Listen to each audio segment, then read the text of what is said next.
My dear friends, today's gospel invites us how to forgive our brothers and sisters from our heart. C.S. Lewis once said, "To be a Christian means to forgive the inexcusable because God has forgiven the inexcusable in you." God's will is for us to forgive our enemies.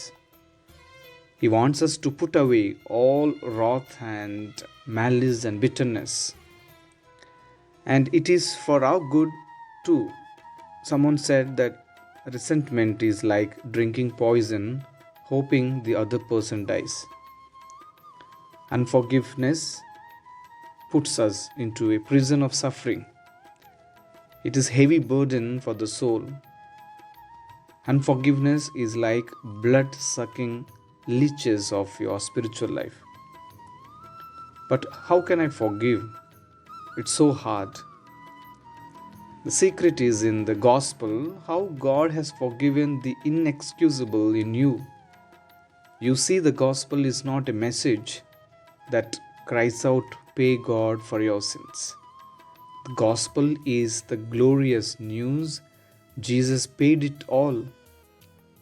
And just as we have received this stunning love, that we are fully forgiven of all our sins, we are now to bend this love and forgiveness outwards towards our enemies.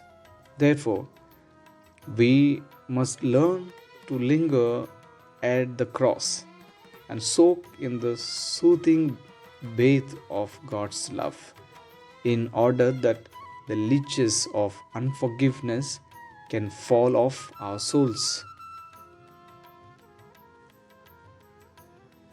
My friends, as we reflect on this passage of Matthew chapter 18 verses 1 to 35, really revolves around this subject of vengeance or forgiveness. Now, something we all can identify with. A couple quarrels quite a lot, the husband and the wife. But one day, when they were not quarreling, the husband asked his wife, "Dear, how is it possible that after we quarrel each time you are able to stay calm? You don't seem to be angry with me anymore. You don't seem to be upset.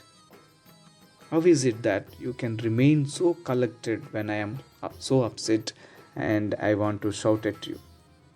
The wife says, "Easy. It's easy. I just clean the toilet." "What?" "Yes, I just clean the toilet," the wife replied.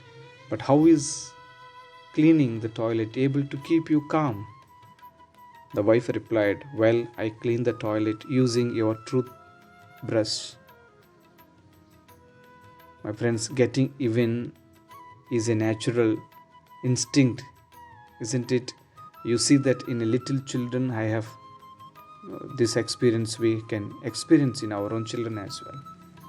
And there was another story told of a man, a 36-year-old man in China. He has a daughter in primary school, and unfortunately do not know why, but she was injured by her fellow classmates in the eye, and it was very painful. So he told her dad, and her dad immediately took a fruit knife, marched into the primary section of the school, into the washroom to look for that 10-year-old boy. And moments later, that 10-year-old boy was lying in a puddle of blood.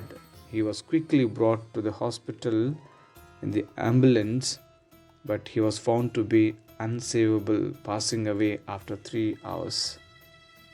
Friends, when the police arrived, they just saw this man sitting at the bathroom beside with this cigarette in his hand.